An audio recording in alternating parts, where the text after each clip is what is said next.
వేలాయుధకర బాలసుబ్రహ్మణ్యం బాలనేత్రసుత శక్తిధరాయ ఉడిపి సుబ్రహ్మణ్యం ఉమామహేశ్వర కుమార గురవే ఉడిపి సుబ్రహ్మణ్యం హరభక్త జనప్రియ పంకజలోచన బాలసుబ్రహ్మణ్యం ఉమామహేశ్వర కుమార గురవే ఉడిపి సుబ్రహ్మణ్యం హరభక్త జనప్రియ పంకజలోచన బాలసుబ్రహ్మణ్యం.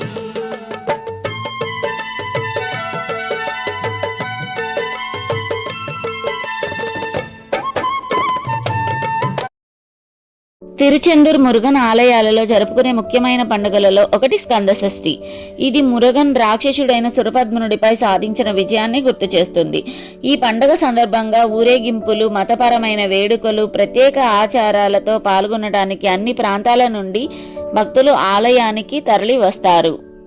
ఆలయానికి వచ్చే సందర్శకులు తరచుగా ప్రధాన మందిరంలోనికి ప్రవేశించే ముందు సముద్రంలో పవిత్ర స్నానం చేస్తారు.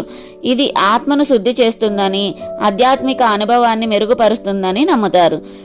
ఈ ఆలయం ఏడాది పొడవునా ముఖ్యమైన పండుగలు, శుభ సందర్భాలలో పెద్ద సంఖ్యలో భక్తులను ఆకర్షిస్తుంది. అంతర్జాతీయ ప్రమాణీకరణ నిర్ణయ సంస్థ ధృవీపత్రం పొందిన తమిళనాడులోని 4వ హిందూ దేవాలయం. పురాణం.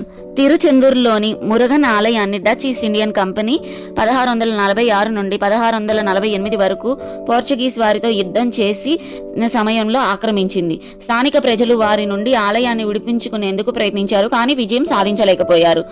నాయక్ పాలకుని ఆదేశాల మేరకు డచ్ వారు ఆలయాన్ని ఖాళీ చేశారు.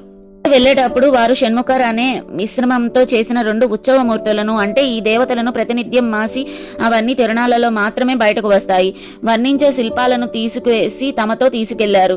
వారు అవి తీసుకెళ్లే వారి సముద్రయానంలో బలమైన తుఫాను ఎదుర్కొన్నారు. ఉత్సవ మూర్తులను దొంగిలించడంలో తమ తప్పును గ్రహించారు. వారు తప్పును తెలుసుకొని వాటిని సముద్ర మధ్యలో పడివేశారు. తగ్గుముఖం పట్టి వారి ప్రయాణం సాఫీగా జరిగినట్లు కథనం.